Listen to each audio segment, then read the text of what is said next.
noches, bienvenidos y bienvenidas a Hora Cero por un México con propósito. El día de hoy, nuestro tema, ¿por quién votar? ¿Cómo dijiste, Elena, antes de arrancar? ¿Por quién doblan las campanas? ¿Por quién doblan las campanas? Entonces, justamente vamos a estar hablando sobre este tema y bueno, antes que nada le doy la bienvenida, obviamente, a mi querido coconductor Adrián Salama. ¿Cómo estás? Muy bien, mi querida Gaby, qué gusto verte otra vez en esta noche y pues sí, tenemos un tema maravilloso para todas aquellas personas que nos están viendo a través de las ondas internetautas, ya no sé ni cómo llamarlas, de Radio 13 digital, lo cual agradecemos muchísimo. Y pues sí, ¿por quién votar? ¿Y por qué es tan importante votar también, no? Porque a veces como que, sí, nada más votamos y ya, pero no solamente se queda ahí, tenemos que seguir haciendo todo esto. Y hoy nos acompañan nuestra querida Elena Goicoechea, nuestra querida Dora Luz Galindo y un gran invitado, Octavio Catalán. Muchísimas gracias por estar aquí esta noche. Pues gracias a ustedes. Bienvenidos. Bienvenido, Octavio. Octavio, bueno, seguramente mucha gente sabe quién es, pero es un operador político que ha llevado a buen puerto muchas campañas de muchos políticos, de muchos candidatos, y tiene mucha experiencia en este tema de las elecciones y de todo el proceso, sobre todo de todo el proceso electoral. Entonces, pues quisimos invitarlo para que nos dé alguna orientación, porque la verdad es que todos estamos súper interesados quiero pensar que todos estamos interesados en las elecciones del Ojalá. 21, porque pues se define, y eso es lo que hay que dejar aquí bien claro, qué se define, ¿no? Y es el futuro de nuestro país y de nuestra democracia. Y aquí, Octavio nos explicará por qué, y también que nos oriente un poquito de cómo tomar una buena decisión a la hora de llegar a las urnas. Gracias, Elena. Antes de que, también que te presentes un poquito, Octavio, para todos los que no te conocen, todo lo que has hecho también, antes de que nos ilustres con tu opinión. No, cuál ilustrar, a compartir algunas irreverencias que luego traemos aquí en el tintero. Pues te puedo platicar a ti y a tu público que he llevado ya pues, cerca de 18 campañas, tanto en México como en América Latina. Ahorita sin goles en contra, todas las hemos ganado, proyecto en el que estamos, proyecto en el que alzamos la mano del triunfador. Y pues en la administración pública he sido consultor para el desarrollo de políticas públicas, principalmente en materia educativa, telecomunicaciones e infraestructura. Lo que más me gusta a mí, evidentemente, es el tema de derecho constitucional y las modificaciones constitucionales. ¿Por qué? Pues porque soy un creyente de veras de que la Constitución es el paraguas en el que nos cobijamos todos para vivir en un estado de derecho, aunque luego vivimos en gobiernos donde eso no les importa ni tantito. Sí soy un creyente de que el Estado de Derecho es el máximo cobijo para que pues, no nos matemos los unos a los otros. Casi de hobby. La verdad es que la parte político-electoral nos gusta mucho, pero a ver, yo conozco colegas que son ligeramente más grandes que yo y tienen 150 campañas. No es un tema de número, también los que llevan 150 campañas han perdido 70, hay que decirlo como es, pero es un tema de apasionarte por un proyecto de un personaje, ¿no? O sea, yo recuerdo, yo todavía estaba bastante chavo y luego me invitaron a trabajar en esa administración, pero la campaña de Vicente, ¿no? La campaña de Vicente Fox traía un arrastre y había gente que creía en un proyecto y que cree todavía en una transformación a través de un proyecto como lo plantea a veces el PAN. Luego me tocó estar muy cerca del presidente Enrique Peña Nieto y también veías un proyecto, o sea, cuando tú estabas cerca de la campaña y del personaje, había un boom emotivo, era una cosa, era un arrastre sin igual. Y aquí hay una serie de combinaciones entre la emoción y el proyecto racional de administración pública. Y es algo muy padre porque además después como consultor llevar a cabo las políticas públicas para el desarrollo del país, pues es una cosa increíble. Y en eso se han dado ya casi 2 décadas. Wow, muchísimas gracias, Octavio. Oye, Dora Luz, yo tengo una pregunta también para ti, que tú estás muy metida en todo esto de pues, ciudadanos activos, ¿no? Yes. ¿Qué has notado últimamente dentro de esta ciudadanía activa y socialmente, ¿no? Democrática, ¿qué está pasando para el 2021? ¿Sí crees que los mexicanos ya estamos despertando como lo hicieron en Bolivia, como lo hicieron en Perú, como lo hicieron en Guatemala, como lo hicieron en Chile, ¿no? De pronto ves todos estos movimientos de gente que está despertándose y diciéndole al presidente, no, ya no nos gusta cómo hacen las cosas. Y en México siento que seguimos como muy dormidos. Mira, bueno, antes que nada, hola a todos. Octavio, muchas gracias por regalarnos un ratito de tu tiempo, por compartir con nosotros tu experiencia. Y bueno, desde mi punto de vista, yo nunca había participado en temas ciudadanos, ni me había interesado el tema de la política hasta que empezó ya a tenerme que interesar y como ciudadana tenerme que involucrar en este tema. Yo sí pienso, a diferencia de lo que dices, mi querido Adriancito, creo que sí los mexicanos hoy tenemos que agradecerle a López Obrador y a la 4T que nos están dando un baldazo de agua helada y que nos está haciendo despertar a muchos. Muchos que nunca nos habíamos interesado en la política, en quién es nuestro diputado de distrito, en cómo estaba el tema de los partidos políticos, cómo se conformaba un partido político. Ahora hemos estado teniéndonos que meter un poco más porque estamos viendo que vamos a un abismo y si no tomamos las riendas, alguien más está listo y presto para tomarlas. Entonces sí creo que por primera vez, no sé si compartan esta sensación conmigo, mucha ciudadanía está despertando y está involucrándose en todos estos temas. Sí, yo sí lo creo así y estamos generando un tema de conciencia, tanto que este programa es un ejemplo de ello. Cada día hemos tenido más audiencia, más temas rasposos y hemos estado metiéndonos más en el tema porque hay un interés público en saber un poco más de estos temas.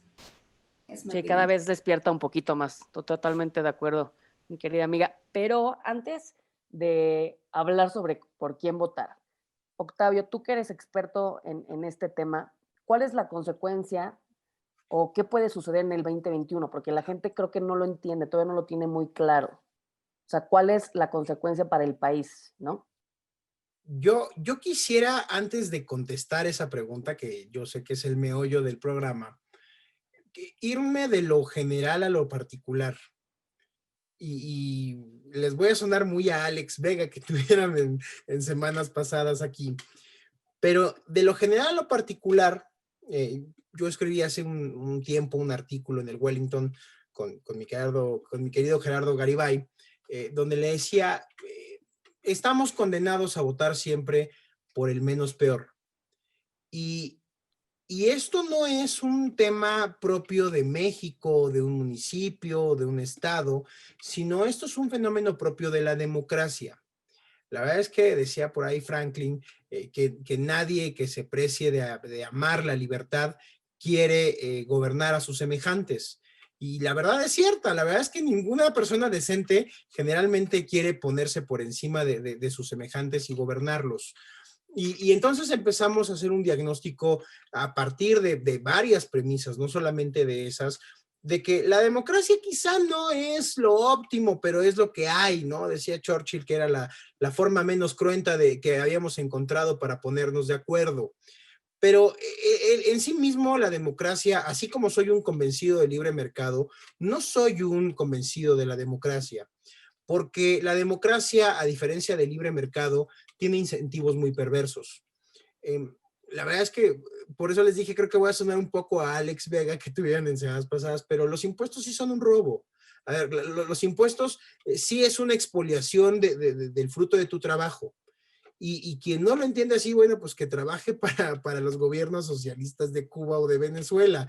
Pero el impuesto, como lo quieras ver, indirecto o directo, IVA, ISR, IEPS, el que tú quieras, el que tú me digas, es un robo al producto de tu trabajo. Nada más que estamos dispuestos a ceder con esa forma, ese mecanismo institucional de hurto al Estado, pues para que cumpla ciertas funciones muy básicas, como la seguridad pública, como la administración de justicia, etcétera. O sea, hay quien le va sumando papeles al Estado.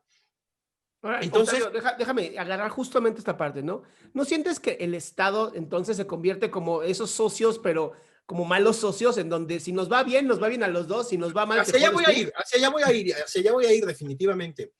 Y en la lógica de que este Estado es una cosa básicamente muy dañina, pero bueno, hemos asumido porque, bueno, alguien dijo, alguien nos tiene que cuidar, alguien tiene que administrar la justicia, alguien tiene que cuidar que se cumplen los contratos y pensamos que graciosamente el Estado lo va a poder hacer y al menos en 500 años de Estado moderno nadie lo ha podido comprobar.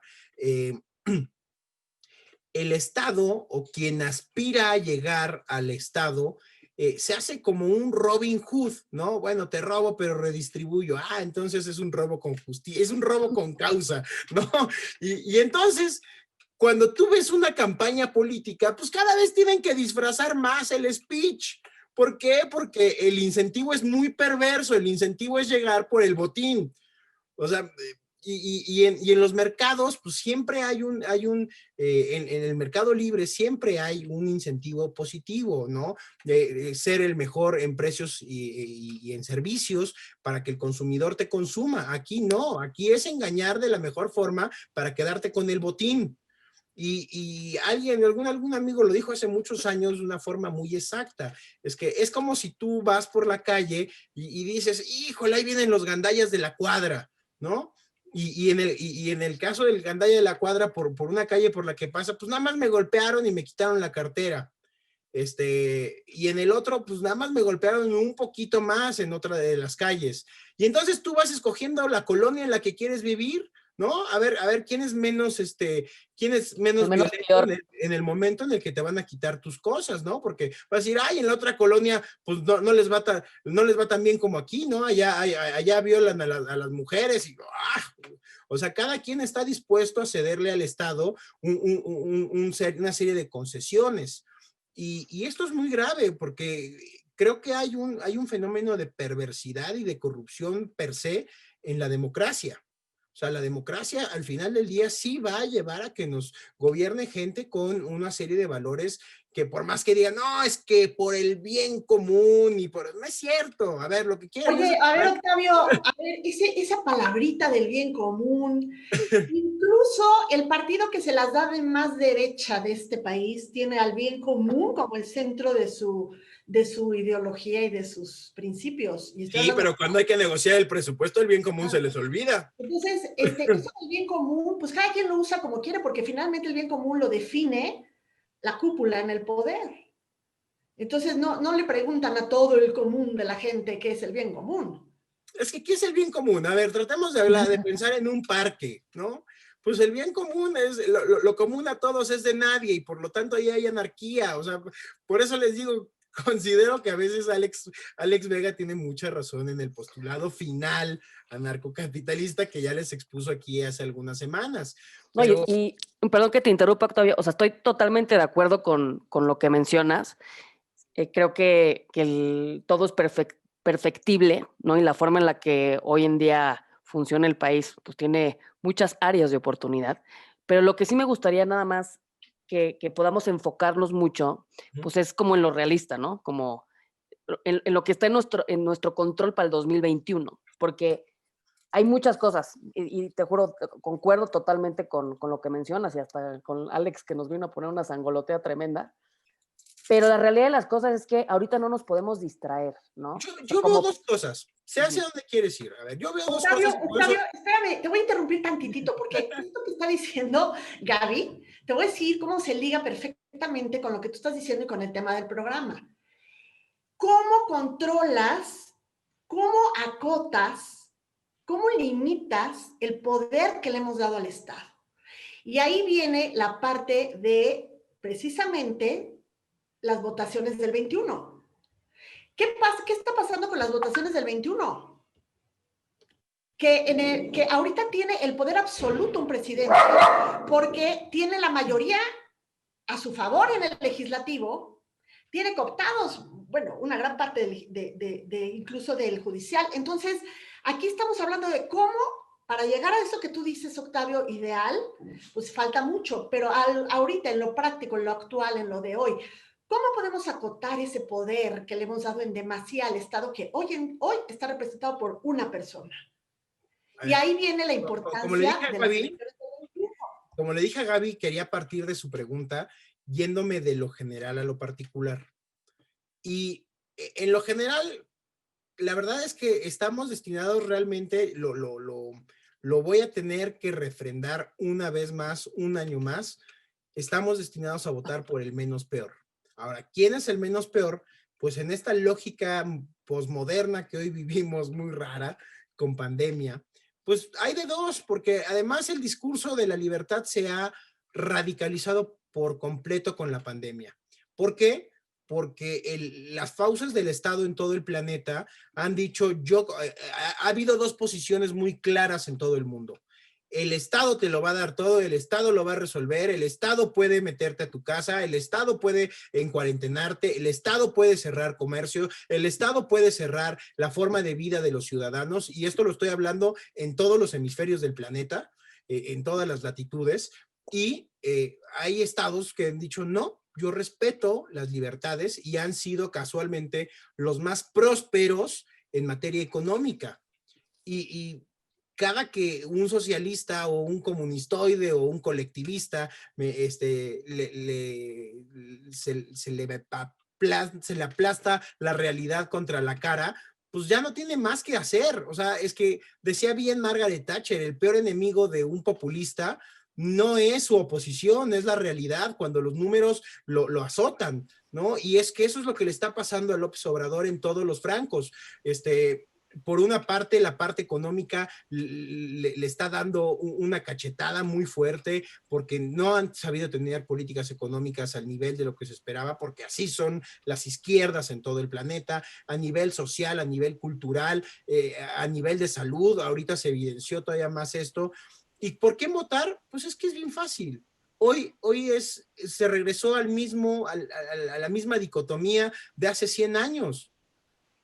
Al político que ofrezca más libertades en todos los sentidos, o sea, libertades de expresión, libertades de generar tu proyecto de vida como te venga en gana, o sea, vaya, no me voy más lejos. Ayer nos dio una cátedra el señor el hermano de Pío, que no lo toca, pero ni con el pétalo de una averiguación previa, nos viene a dar una clase de ética, ¿no? Y nos dice, nos reparte la actualización de la cartilla moral, y ahora nos dice cómo nos tenemos que comportar éticamente. A eso es a lo que me refiero con las libertades, y esos son los tipos de gobierno que no teníamos en México. A ver, podremos ser muy críticos del PRI y podemos ser muy críticos del PAN y de lo que ustedes quieran, pero nunca salieron como en China con un libro rojo a decir así tenemos que vivir. Pero este señor sí lo está haciendo de una y otra forma todos los días, y en las mañaneras refuerza todos los días ese discurso. Entonces, pues me van a decir, oye, Octavio, ¿y en qué momento toca tus libertades? Todos los días toca las libertades a través de todos los instrumentos del Estado. O sea, eso es lo delicado. ¿Por quién votar? Pues por la opción que te diga, no voy a meterme con el libre mercado. A ver, quiero que revisen el documento para vivir éticamente según López Obrador. No menciona una sola vez la propiedad privada.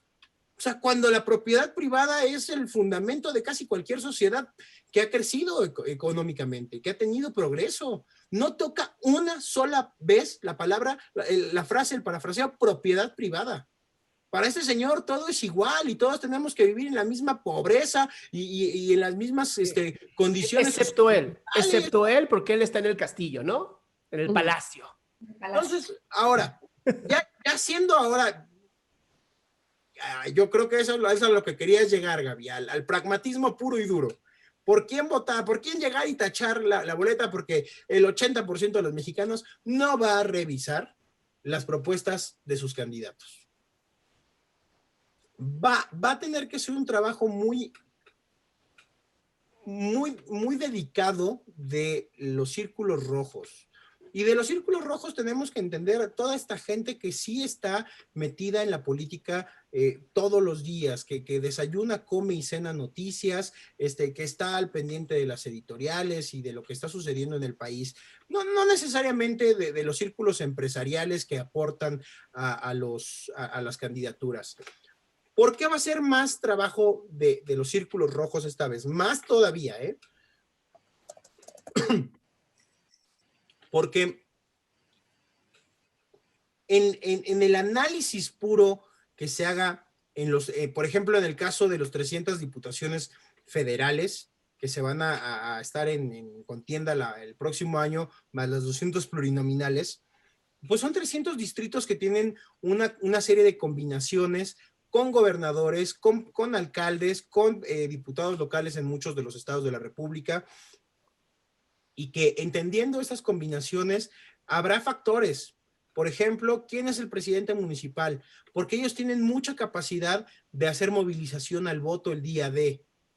Entonces, esto nos va a dar una idea. Si, por ejemplo, a mí me preocupa mucho, por ejemplo, Veracruz, y lo digo abiertamente porque muchos son alcaldes morenistas, son el gobernador es de Morena, los delegados tienen una operación brutal en Veracruz, el presidente de la República no va a dejar que se pierda. Estamos hablando, no me acuerdo si todavía es el segundo o el tercer estado con el mayor padrón electoral del país. Octavio, entonces, perdóname que te interrumpa, justamente en este tema que estás tocando, y yo que estoy del lado un poco de la ciudadanía, no sé si has escuchado de estos movimientos que ya existen de Frena, Sí por México. Todos, los ubico todos. Ok, bueno, la idea principal de estos movimientos es precisamente buscar la alianza entre PRI y puntualmente PRI, PAN, PRD y Movimiento Ciudadano, que vayan con un candidato en común, de preferencia un candidato que venga de la ciudadanía, para ir precisamente en contra del candidato que vaya a poner Morena.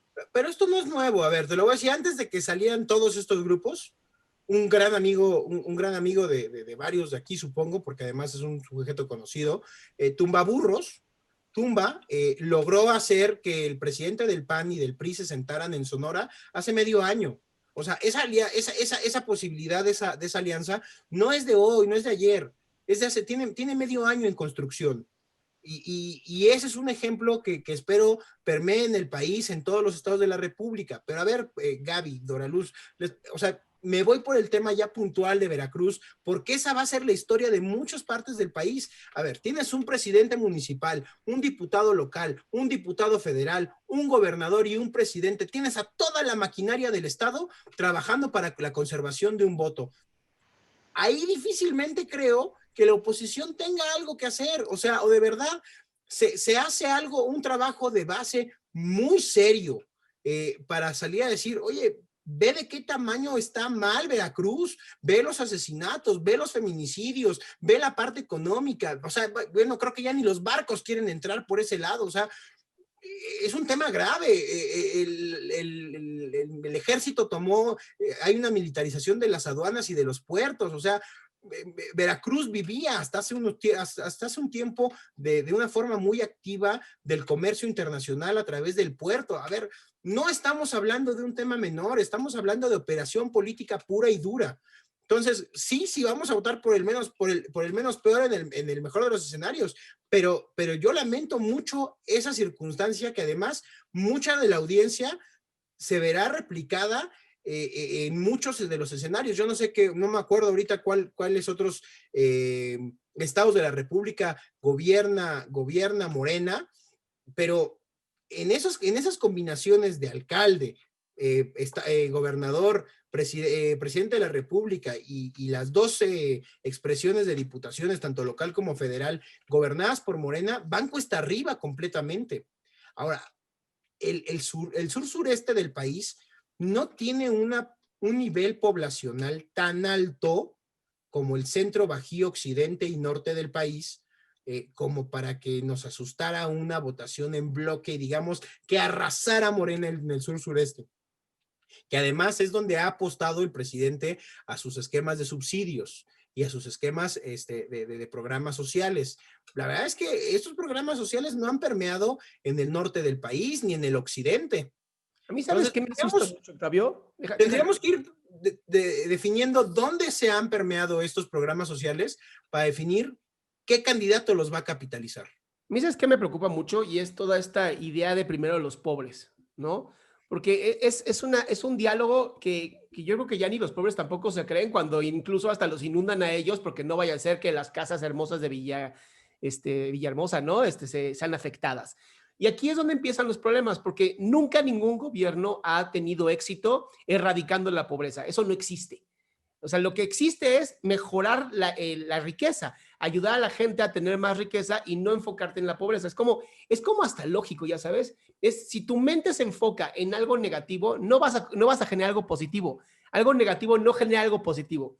Y entonces en donde yo empiezo a ver un problema es en este voto, en donde la gente piensa que, bueno, pues nada más son diputados, eso no importa. Y es todo lo contrario. Esta es la importante. La del presidente, la verdad es que al final es un administrador, pero si tiene una buena bancada en contra, que lo haga pensar, porque a este parece que no le mueve nada la cabeza, en ese momento hay un cambio. Y hoy lo que estoy viendo es muchos haciendo, pues, mucho grillo, ¿no? En nuestra Cámara, como siempre lo ha habido, esta clase política millonaria, porque hay que decirse, ellos son los ricos, ¿no? Pero siempre es, no, nosotros trabajamos por el bien del pueblo. No, no, no. Trabajas por tu propio bien y por el bien de tu partido. Ni siquiera trabajan por el pueblo y eso es lo que me preocupa. Y de pronto veo una bancada en México en donde todos están como unidos en un solo bloque y es como de, sí, lo que usted diga, señor presidente, ¿no? Y estas votaciones son las importantes para ponerle un freno a este presidente que de verdad creo que está perdiendo la cabeza y que le digan, no, pues está padre lo que quieres decir, pero así no funciona. Porque ahora ya está militarizado nuestros puertos, estamos militarizando nuestras carreteras, estamos militarizando todo y eso es preocupante. Que los militares hoy están haciendo fuerza pública. Yo agregaría algo ahí. Dale, dale. Yo agregaría algo ahí.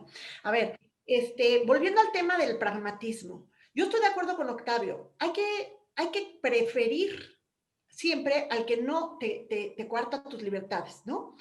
Sin embargo, hoy en día vemos que incluso el que está considerado hasta de ultraderecha por algunos, que es el PAN, que yo no le veo ya mucho de derecha, la verdad, está ahí proponiendo una renta familiar universal, ¿no? Y cosas de ese tipo.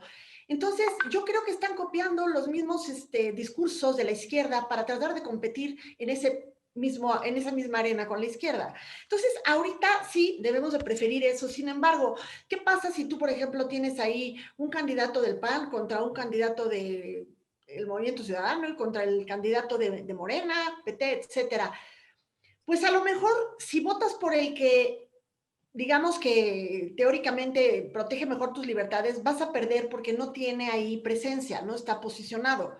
En cambio, hay que a lo mejor irte por otro que normalmente no votarías porque tiene más chance de ganarle a Morena y sus partidos satélite. Pero aquí, esta es la parte pragmática, ¿no? El voto útil.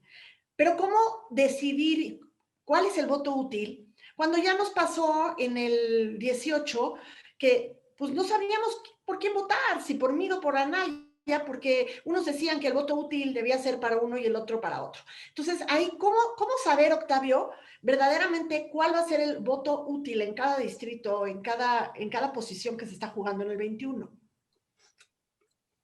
Yo no te lo puedo decir de una forma generalizada, sería muy irresponsable porque no, o sea, son muchas realidades las que vive un país tan grande como este país.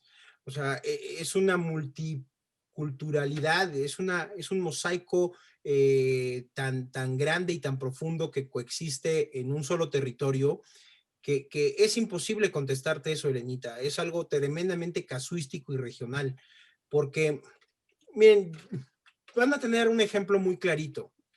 Si hoy fuera la campaña del 12, si hoy fuera la campaña del 12, quien termina inundando las redes sociales y el debate público por las propuestas y por una serie de cosas que hoy no vienen a cuento, sería Gabriel Cuadri.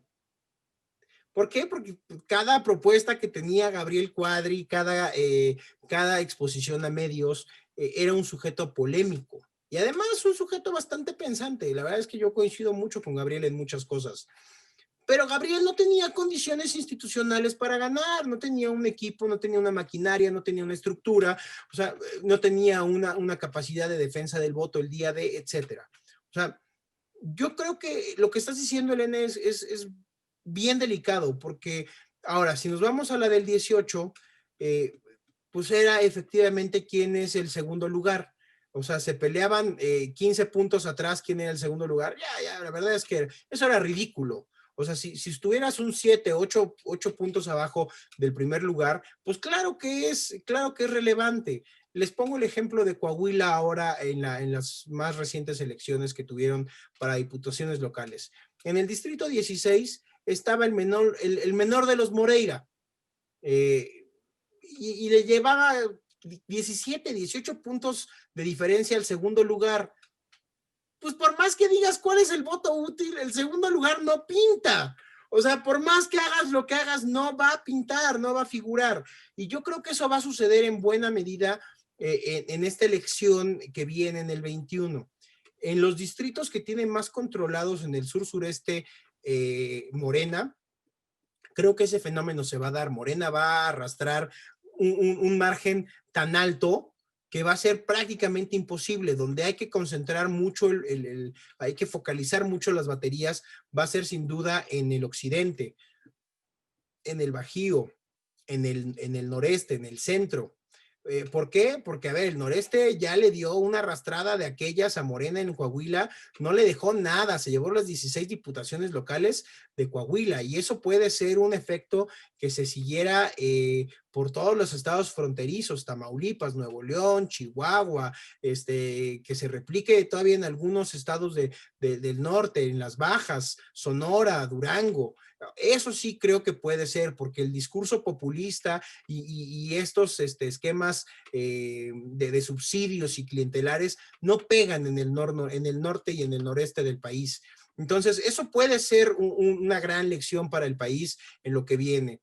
En el centro, en el Bajío y en Occidente, creo que la historia es otra. Creo que el panismo ha hecho medianamente un buen trabajo. Creo que igual no pesan los programas sociales.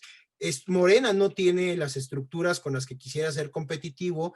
El fenómeno López Obrador no se va a arrastrar de la misma forma en estos estados de la República.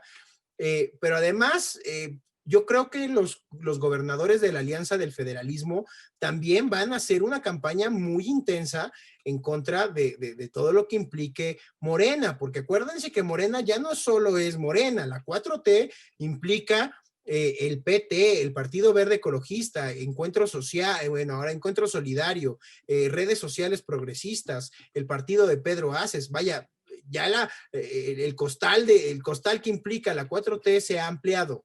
Entonces, yo no creo que sea tan fácil salir a engañar a la gente diciéndole, hey, somos un partido nuevo, no tenemos problemas, somos redes sociales como las que tú usas. Yo creo que la gente no se las va a tragar tan fácilmente, pero mucho va a implicar, ¿por qué? Porque ahora viene el salto a lo pragmático, lo que les decía de Gabriel Cuadri. O sea, en el salto a lo pragmático, a ver, ¿con qué estructuras cuentas? ¿Con qué estructuras de calle? ¿Con cuántos líderes? Sección por sección, colonia por colonia. Así se ganan las elecciones. Entonces, yo creo que si se logran dar las alianzas de los 15 estados en al menos 10, va a ser muy, muy, muy benéfico. Me preocupa lo que pasó en Nuevo León, por supuesto, porque ¿cómo decirle a la gente? A ver, vámonos caso por caso. Nuevo León no va a ser lo mismo que el sur-sureste, insisto. ¿Cómo le vas a decir quién es el menos peor o cuál es el voto útil a la gente del noreste cuando de un lado tengan a Guajardo, exsecretario de Economía, siendo candidato a gobernador? Pues probablemente tengan a Samuel, que entiendo que ya Luis Donaldo Chico ya se bajó del tren y va a buscar la alcaldía de Monterrey. Entonces, cuando tú empiezas a ver esta serie de combinaciones, pues el gobernador arrastra una gran cantidad del voto. Y la gente va a votar, o sea, la gente vota en cascada, dice gobernador, PRI, y ya lo que sigue es PRI, o PAN, o sea, no tenemos un electorado suizo, ¿sí? O sea, que dicen, no, por mi diputado local voy a votar por el PRI, por el federal voy a votar por el PAN, pues no es cierto, eso no sucede, votas en cascada. Insisto, no tenemos un electorado suizo y eso me preocupa mucho porque ese voto clientelar que sí puede arrastrar con los programas sociales López, me preocupa mucho. Sobre todo porque creo, adicional, que en marzo o abril va a abrir la llave de muchos programas sociales que hasta este momento no han sido eficientes. Yo creo que lo único que pudiera ser un freno a que López Obrador suelte el costal de Santa Claus en marzo va a ser un descalabro rotundo de Pemex. Oye, Octavio, Y voy a decir algo que va a sonar muy fuerte, pero obviamente en estas votaciones que enfrentamos, pues esto de que el voto es libre y secreto, pues ni tan libre ni tan secreto, ¿no? Entendiendo un poquito lo que nos decías al inicio, ¿no? O sea, lo que hay que resguardar es la Constitución. Eso es el paraguas y lo que protege a una nación. Y la manera en la que la Constitución puede protegerse es mediante la diversidad, ¿no?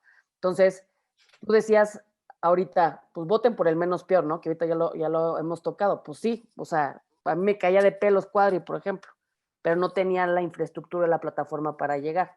Entonces, aquí creo yo que sabemos todos que el país está dividido, está el A y el B definitivamente muy claro y muy definido, por razones que sean y que no nos vamos a meter en este programa. Pero ahorita una parte que busca libertad, que busca riqueza, que busca resguardar este tipo de agenda, pues sí tiene que organizarse en una votación, definitivamente. O sea, no va a haber de otra. El tema es cómo le hacemos, porque... Es que, perdóname, Gaby, pero se escucha muy feo. Pero quien tiene la posibilidad de hacer eso son los partidos políticos, porque son los que terminan poniendo a los candidatos en las boletas. O sea, a eso es a lo que me refiero, que la democracia en sí misma es una suerte de afectaciones muy perversa, porque no hay lo mismo, o sea, en un libre mercado tienes oferentes y demandantes, tanto de entrada como de salida, pues de forma abierta, pero en la democracia no es así, te estás acotado en los oferentes, en la boleta electoral, y entonces hay una serie de componendas para que los candidatos lleguen a la boleta. Por eso es bien importante las alianzas. O sea, no hay que ser suizo para entender que si todos se pusieron de acuerdo contra Morena, no es por el discurso del presidente, es porque algo anda muy mal, ¿no? O sea, ¿por qué? Porque, a ver, pensemos, en algún momento el pragmatismo de la alianza PAN-PRD, claro que me generó urticaria y me sigue generando. No coincido que la izquierda de este país salga en la boleta con la misma oferta electoral que la derecha tradicional y que con un partido que surge del empresariado. No, claro que no me hace gracia. Pero decías, bueno, a ver, pragmáticamente ambos partidos surgieron para encarar al PRI. Bueno, pero ya cuando ves hasta el PRI en ese costal encarando algo peor, bueno, ¿en dónde estamos metidos?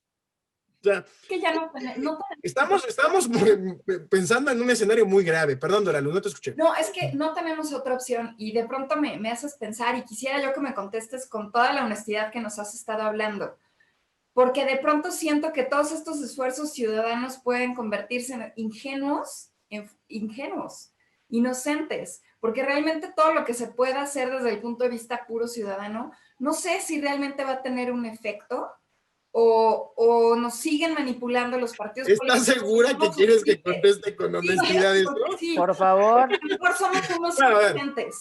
No, a ver, Dona Luz, esto no tengo ningún tipo de tapabocas. Esto lo he expresado en programas, en Observatorio Ciudadano, en el programa que hago con Berman, en La Disidencia. Pues yo lamento mucho, yo de verdad lamento mucho que haya gente bien intencionada que está, por ejemplo, con Frena, ¿no? Pero eso sí es un tema grosero, o sea, que el mesiánico líder también de derecha, don Gilberto, salga a decirle a la gente, tal día vamos a quitar a López, eso sí es encabronadamente ingenuo, por favor. Estoy de acuerdo. Y además, pero espérame, ¿qué es lo que sí me preocupa? Que hay gente que cree en eso y que hay gente que, como hoy, creo que fuiste tú, Dora Luz, que dijiste, yo nunca he estado metido en estos temas, y que después de meterte en ese tipo de ingenuidades, o sea, gente así bien intencionada termine diciendo todo es lo mismo. Y es que eso no es cierto. Pero la política se hace por causas institucionales y hay mecanismos político-electorales.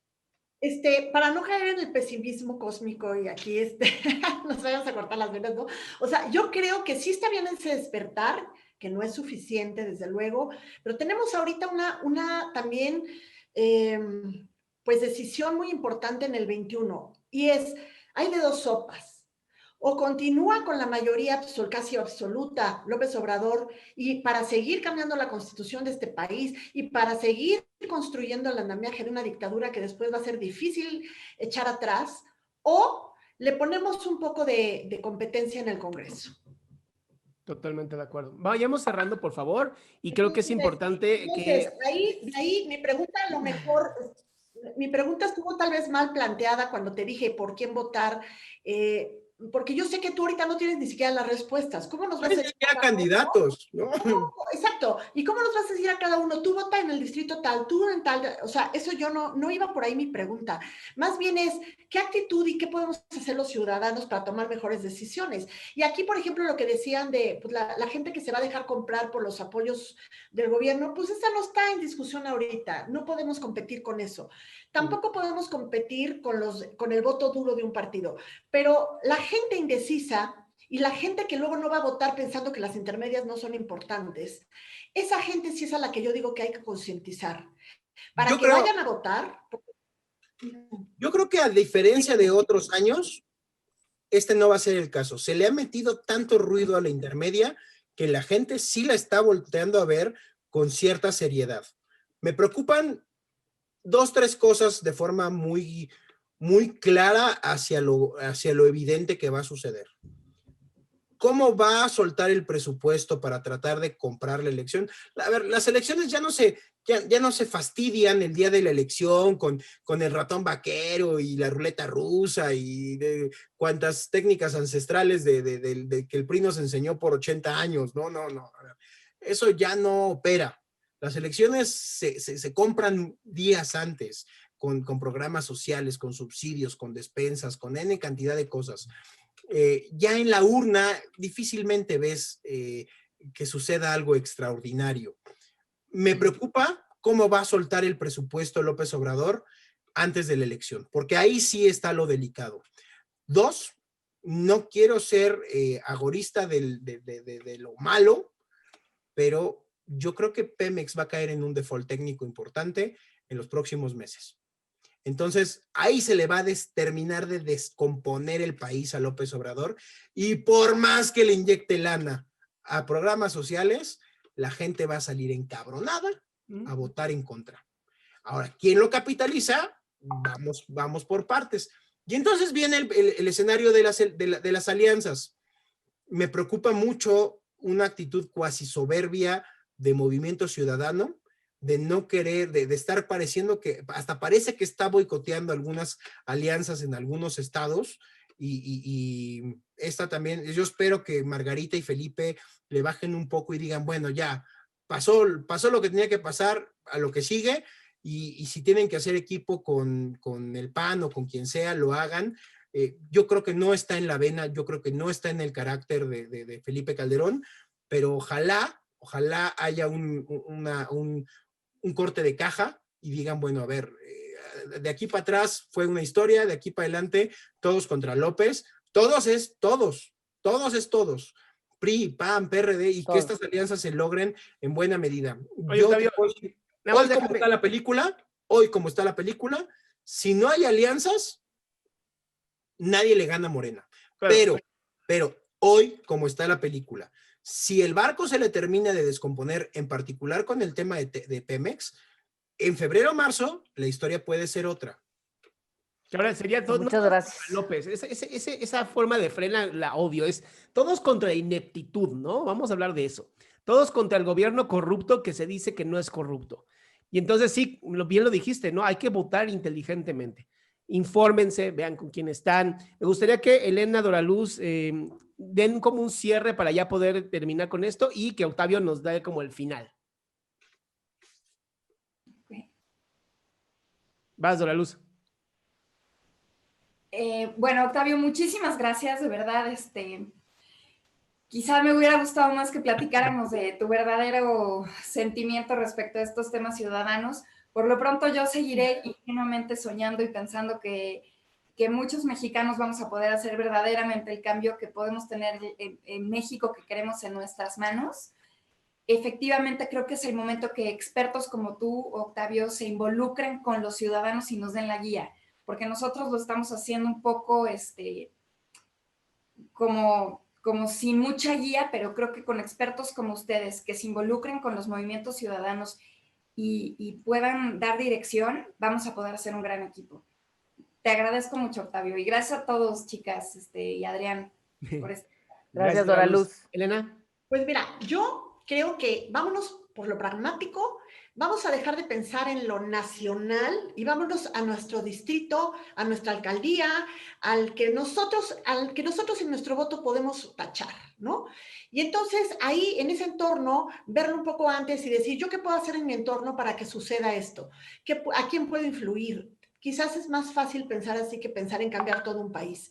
Entonces, pues sí, tomemos conciencia de que lo que hagamos en nuestro pequeño entorno, donde tenemos un poco de decisión, es donde tenemos que actuar como ciudadanos y sí ponernos las pilas y sí tomar la capa de, a lo mejor ahorita, Dora Luz, yo no le quitaría ahorita la capa a los ciudadanos porque somos los que podemos cambiar esto, ¿no? De alguna manera con nuestro voto. Entonces, nada más tomar esa conciencia. Vamos a nuestro entorno, a lo que sí podemos cambiar. Eso. Mi querido Octavio. Pues mira, yo invitaría a la gente a que evalúen antes de al presidente de la República y al gobernador y demás, qué es lo que está haciendo su alcalde. Por ahí empieza la democracia, por ahí empieza el nivel de participación ciudadana más básico. A veces no nada más es quejarte del presidente de la República y de lo mal que va el país a nivel macro, ¿no? Preocúpate por la parte más inmediata, que es tu alcalde, que es qué está haciendo tu diputado local, qué está haciendo tu diputado federal. Y cuando ahí te des cuenta de lo que está sucediendo, el resultado va a ser fácilmente deducible. No le vas a tener que decir al ciudadano. El tema es que el ciudadano tenga esa voluntad, esos 3, 4 minutos de decir, ¿quién es mi alcalde? ¿Qué ha hecho? Uh-huh. Y entonces empieza la cascada completa de participación ciudadana y de conciencia. Sí. Y antes que nada, Octavio, ¿cómo se llama mi alcalde? Para empezar. Por ahí empieza. ¿Cómo se llama? ¿Cómo se llama? ¿Quién es? ¿Quién es mi diputado? Por ahí empieza. Pues mira, yo me quedaría muy brevemente con esta conclusión. Políticos somos todos.